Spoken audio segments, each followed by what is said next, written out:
একদিন আমাকে দেখে দেখি সিগারেট খাচ্ছে, পালিয়ে বেড়াচ্ছে, অন্যদিকে চলে যাচ্ছে।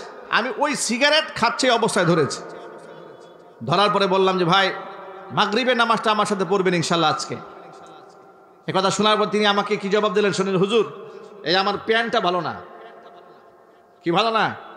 প্যান্ট ভালো না। আমি বললাম ভাই অসুবিধা নাই, প্যান্ট আজকে ভালো না হলেও চলবে, কিন্তু আমার সাথে আজকে আপনাকে মসজিদে যেতেই হবে। নাসরবান্দা ছাড়লাম না। সর্বশেষ সিগারেট ফেলেছে, অজু রুজু করে মসজিদে এসেছে। এটা প্রথম দিন, তাকে জোর করে ধরে নিয়ে এসছে। দ্বিতীয় দিন আর আসে না, আবার গিয়ে আরেক দিন ধরেছে, আবার অজুহাত দেখো, বলে প্যান্ট ভালো না। এক এক দিন এক এক অজুহাত, 2-3 দিন ধরে নিয়ে আসছে। চতুর্থ দিনের মাথায় বলেছে আমি অমুক এলাকায় ওয়াজে যাব, আপনি আমার সফরসঙ্গী হবেন। আল্লাহর কসম, এ প্রত্যেকটা হরফ সত্য। আমি বললাম অমুক এলাকায় মাহফিলে যাব, আপনি হবেন আমার সফর সঙ্গী। তিনি আমাকে বললেন হুজুর ঠিক আছে, আমি আপনার সাথে ওয়াজে যাব। নিয়ে আসলাম ওয়াজে। কয়েকদিন ওয়াজে আমার সাথে ঘোরাবার পর আমাকে বলল হুজুর আপনি জুব্বা বানান কোন জায়গা থেকে, আমাকে একটা জুব্বা বানিয়ে দেন। নিয়ে গেলাম ঢাকাতে, মালিবাগ থেকে তাকে জুব্বা বানিয়ে দিলাম। কিছুদিন জুব্বা পরার পরে এখন মুখের মধ্যে লম্বা লম্বা দাড়ি রাখা শুরু হয়েছে। এরপরে আমাকে বলেন হুজুর আমার তো একটা ছেলে আছে, আমি ছেলেটাকে হাফিজ কোরআন বানাবো। নিয়ত করে ফেলেছে। আল্লাহর খাস রহমত, সুসংবাদ গ্রহণ করেন, তার ছেলে এখন পরিপূর্ণ হাফিজ কোরআন হয়ে কিতাবখানায় এখন আলেম হওয়ার জন্য চেষ্টা করছে। আল্লাহু আকবার বলেন। আল্লাহ কাকে কোন ওয়াসিলায় কোন সূরাতে বদলায় দেয় তা আপনি কুধারণা করার সুযোগ নেই। এখন এই লোকের ব্যাপারে যদি কেউ মনে মনে ভাবে কি ব্যাপার, আমাদের বাংলা ভাষায় প্রচলিত একটা কথা আছে, 2 দিনের বৈরাগী ভাতারকে বলে অন্ন। ঠিক না ব্যাঠিক জুড়ে বলেন। ইত্যাদি কথা বলে মানুষকে হিট করে, কষ্ট দেয়, আঘাত করে। আঘাত করবেন না, পরিবর্তন তো আল্লাহর হাতে। আর ইন্নামাল আমালু বিল খাওয়াতিম, মানুষের জীবনের প্রাথমিক আমল দেখে আপনি তার ব্যাপারে সিদ্ধান্ত দিতে পারবেন না। শেষ ভালো যার, সব ভালো তার। তাকদীরের অধ্যায়ে হাদিসে এসেছে, তাকদীর তো বিশ্বাস করেন আপনারা নাকি? তাকদীর মানে আল্লাহর পক্ষ থেকে নির্ধারণী। আমাদের ভালো মন্দ, সুখ দুঃখ, হাসি কান্না, ধনী দরিদ্র হওয়া, সব ফয়সালা কার হাতে? একটু আল্লাহর নামটা মহব্বতে বলেন। আমরা তো আগে ঈমান এনেছি ওয়াল কদরি খাইরিহি ওয়া শাররিহি মিনাল্লাহি তাআলা, ভালো মন্দের সকল ফয়সালা আল্লাহর পক্ষ থেকে হয়। ওই ঈমানও কিন্তু আমাদের অন্তরে আছে। ঠিক কিনা জোরে বলেন। তাকদীর অধ্যায়ে হাদিস আছে, আল্লাহ তাআলা বেশ কিছু মানুষকে জাহান্নামের জন্য তৈরি করেছেন, আবার কিছু মানুষকে আল্লাহ তাআলা জান্নাতি মানুষ হিসেবে তৈরি করেছেন। যে সমস্ত ব্যক্তিরা জাহান্নামে যাবে তাদের আলামতটা এরকম, এই দুনিয়াতে প্রাথমিক জীবনে তারা বহুত ভালো কাজ করবে, মৃত্যুর আগে আমল নামাগুলা বরবাদ হয়ে যাবে। এত খারাপ কাজ তারা করবে, কুফরি হালাতে ফাসিকি অবস্থায় দুনিয়া থেকে বিদায় হয়ে জাহান্নামের পথে চলে যাবে। জোরে বলেন নাউজুবিল্লাহ। আবার আল্লাহ তাআলা যাদের তাকদীরে জান্নাত রেখেছেন, প্রথম জীবনে তারা যত খারাপ কাজই করুক না কেন, ইন্তেকালের আগে আল্লাহর কাছে তওবা করে খাঁটি দিলে এমন আল্লাহওয়ালা হয়ে যাবে, তাদের আমল নামার মধ্যে কোনো গুনাহ থাকবে না। কোরআন মাজিদের আয়াত দিয়ে শোনায় দেয় আপনাদেরকে, ইল্লা মান তাবা ওয়া আমানা ওয়া আমিলা আমালান সালিহা ফাউলাইকা ইউবাদদিলুল্লাহু সাইয়্যাতিহিম হাসানাত ওয়া কানা আল্লাহু গফুরার রহিমা।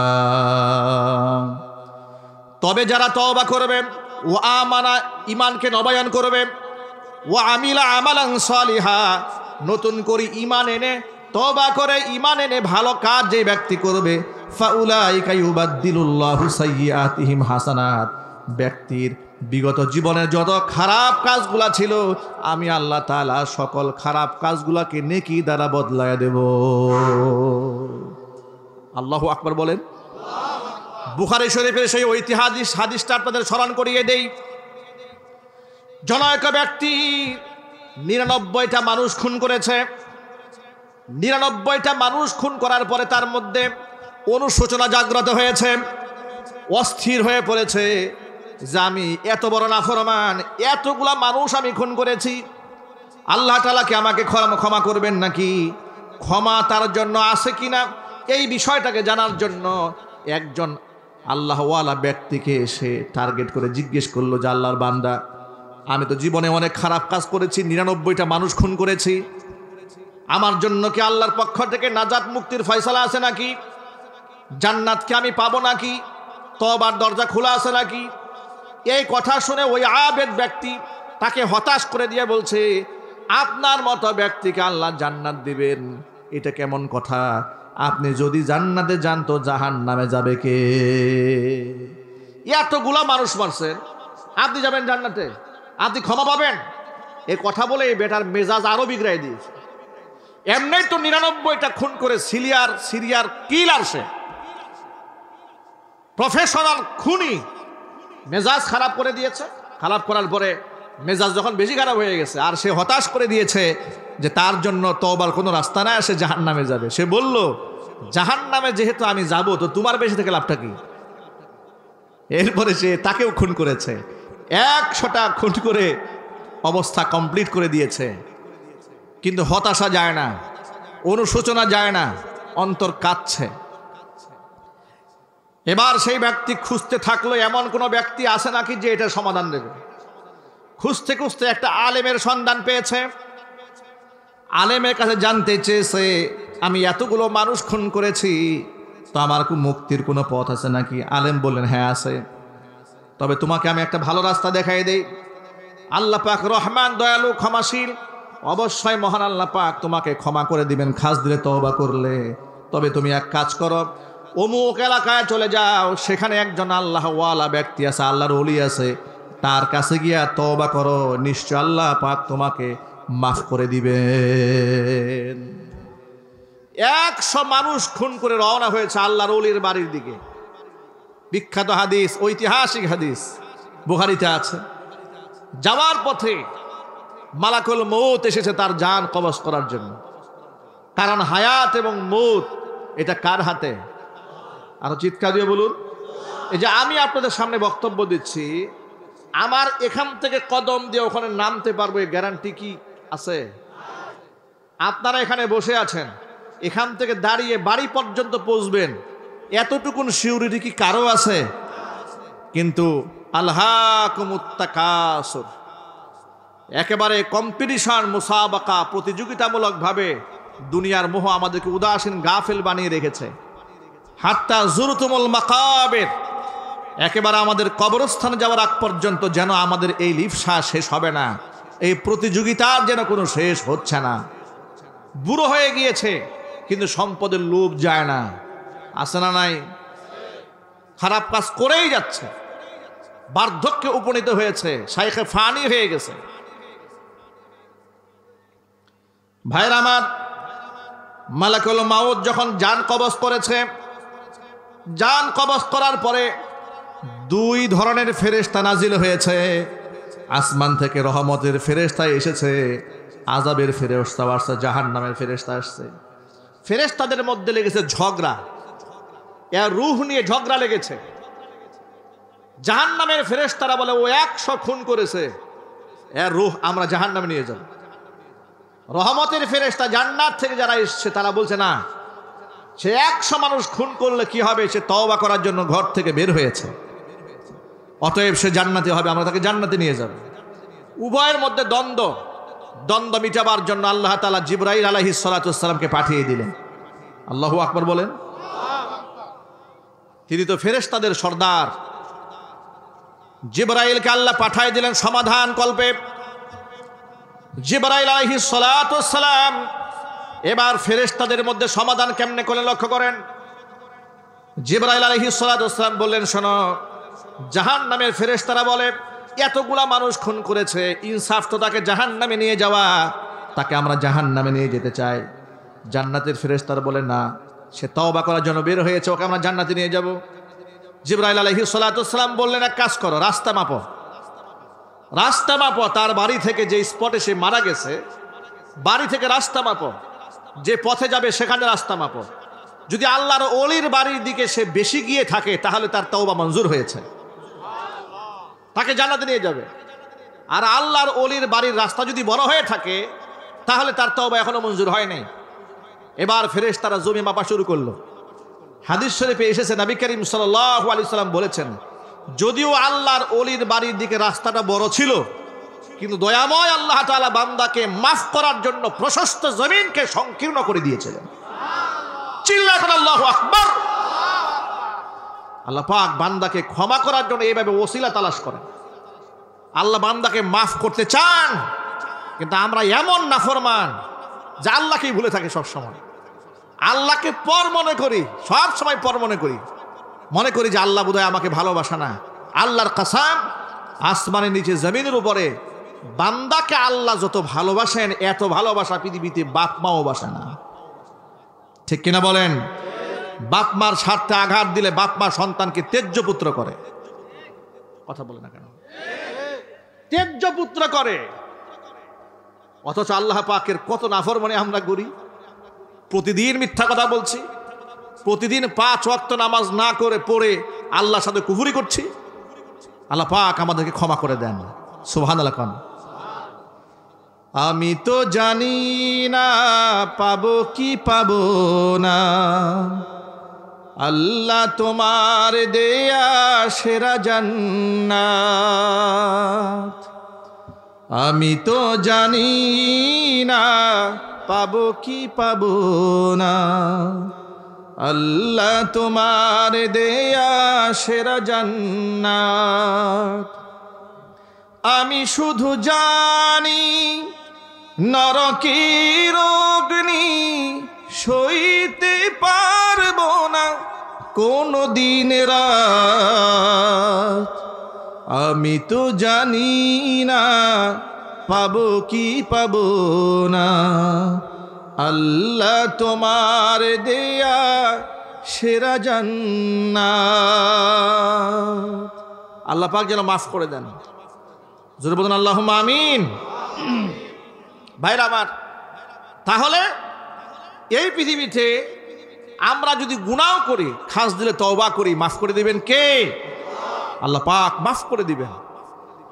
যে কথা বোঝাতে গিয়ে এত লম্বা কথা বলেছি, কে কোন সময় তওবা করে আল্লাহর সান্নিধ্যে চলে যান, তার ব্যাপারে কুধারণা করার কোনো সুযোগ নাই।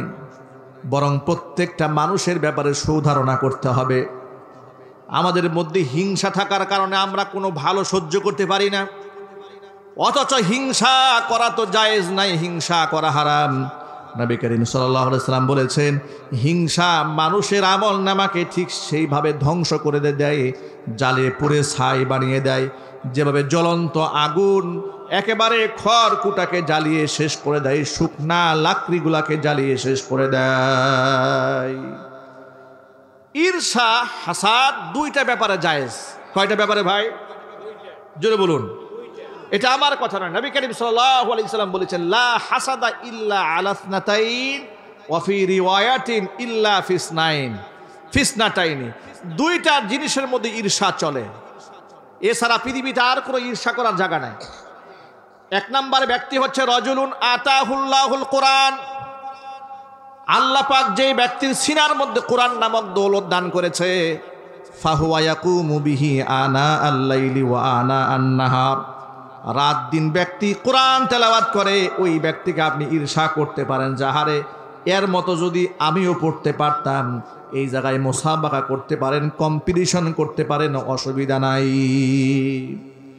আরেকটা জায়গা হচ্ছে রাজুলুন আতাহুল্লাহু মালান ফাহুয়া ইউনফিকুহু আনা আল-লাইলি ওয়া আনা আন-নাহার। আল্লাহ পাক যাকে সম্পদ দিয়েছেন, ধন দিয়েছেন, ওই ধন সেই ব্যক্তি রাত দিন আল্লাহর পথে খরচ করে, ওই ব্যক্তির সাথেও আপনি ঈর্ষা করতে পারেন।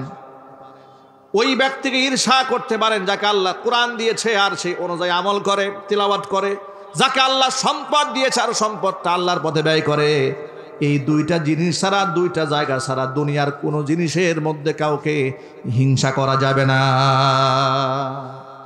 অভ্যাস এত খারাপ হয়েছে, গরিবের ছেলে বিদেশ গেছে, বিদেশ যাওয়ার পরে 2, 4, 5 বছর থাকার পর একটা ভালো একটা অবস্থানে চলে গেছে। বিদেশ গিয়ে তো সবাই সাইন করতে পারে না, ঠিক না ব্যাঠিক জুড়ে বলেন?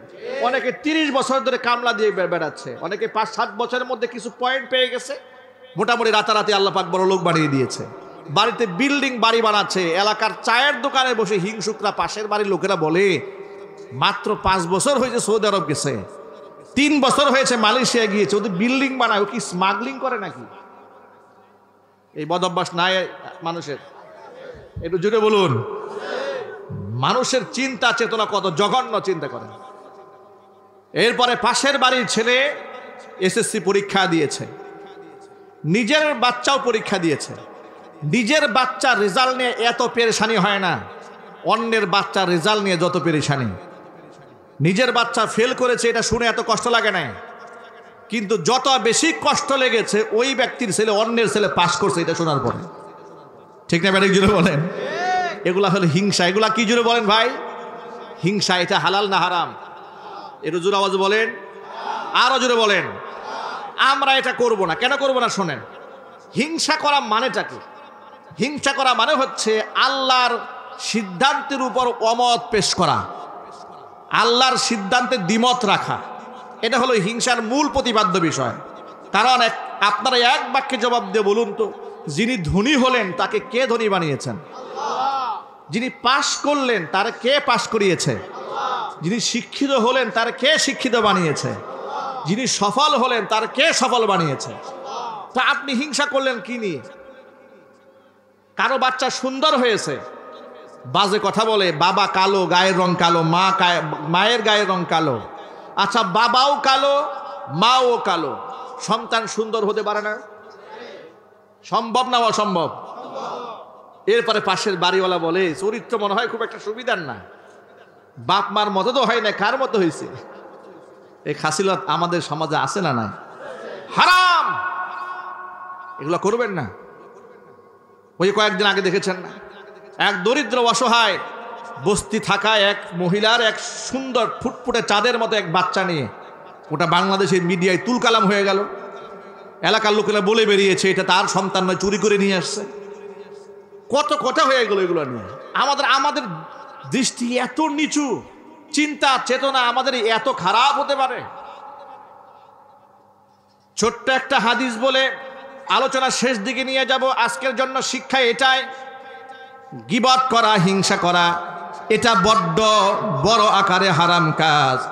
এই হারাম থেকে যে ব্যক্তি বাঁচবে কত বড় পুরস্কার তার জন্য। দেখেন, আনাস ইবনে মালিক রাদিয়াল্লাহু তাআলা আনহু হাদিসের রাবী, তিনি বলেন, কুন্না জুলুসান মা'আন নবী সাল্লাল্লাহু আলাইহি ওয়াসাল্লাম, আমরা নবীজি সাল্লাল্লাহু আলাইহি ওয়াসাল্লামের সাথে বসা ছিলাম।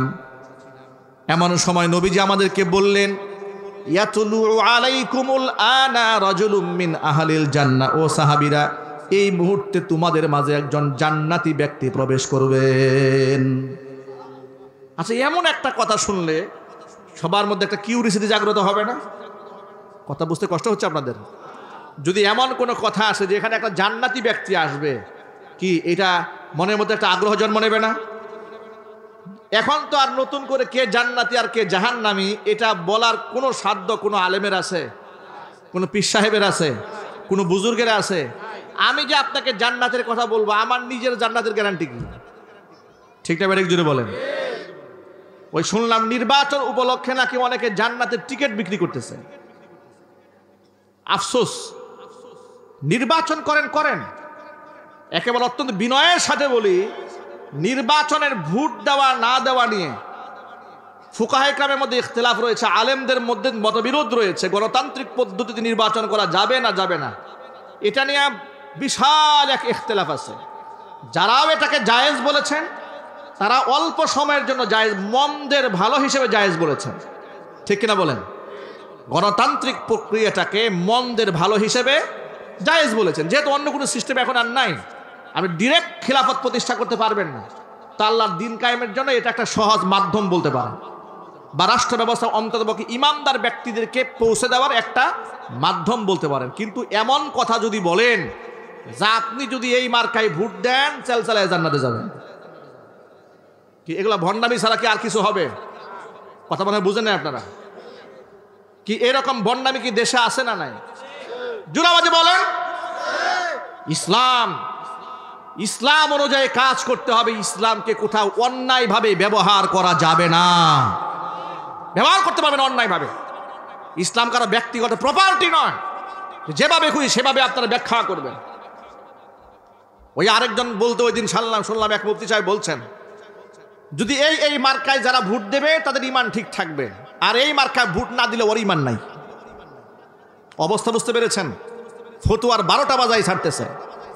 এগুলা করবেন না। আল্লাহর কালাম, কোরআন, সুন্নাহ, এই ফতুয়া এগুলাকে মানুষের কাছে হালকা বানাই দিবেন না। আরেকজন আরেকটা মারাত্মক কথা বলেছে। তারা বলেছে আমার দল যদি ক্ষমতায় যায় কোরআন জিতবে, আমার দল হেরে গেলে আল্লাহর কোরআন হেরে যাবে। নাউজুবিল্লাহ, তো আসতে বললেন। আচ্ছা, কোরআন কি কখনো হারতে পারে? কোরআন কি হারার জন্য এসেছে? আপনার মতো সলিমউদ্দিন, কুসিমউদ্দিন, বসিরউদ্দিন রাজনৈতিক দর্শন না মানলে আল্লাহর কালাম হারবে? ভণ্ডামির একটা লিমিট থাকা উচিত। আল্লাহর কালাম কোনোদিন হারে নাই, আল্লাহর কালাম হারেনি, কিয়ামত পর্যন্ত হারবে না। আল্লাহর কালামকে চ্যালেঞ্জ করতে পারবে এমন কোন মায়ের সন্তান কিয়ামত পর্যন্ত জন্মগ্রহণ করবে না। কিসের সাথে কি বলেন? রাজনীতি করেন, রাজনীতির মতো করেন, অপব্যাখ্যা করেন কেন ধর্মের? করবেন না, হারাম। বলে আমার দল হেরে গেলে আল্লাহর কোরআন হেরে যাবে, আমার দল জিতলে আল্লাহর দল কোরআন জিতে যাবে। নাউজুবিল্লাহি মিন, এগুলো বলবেন না। আল্লাহ তাআলা হেদায়েত দান করুক। ভাইরা আমার, মূল কথায় ফিরে আসি। ওই যেটা বলার জন্য বললাম এই কথাটা, যে আপনি যে জান্নাতের টিকিট বিক্রি করেন, অনেকে দেখলাম নির্বাচনে জান্নাতের টিকিট বিক্রি করতেছে। এত সহজ জান্নাত? আর আপনার মতো ভণ্ডকে আল্লাহ টিকিট বিক্রি করার দায়িত্ব দিয়েছে।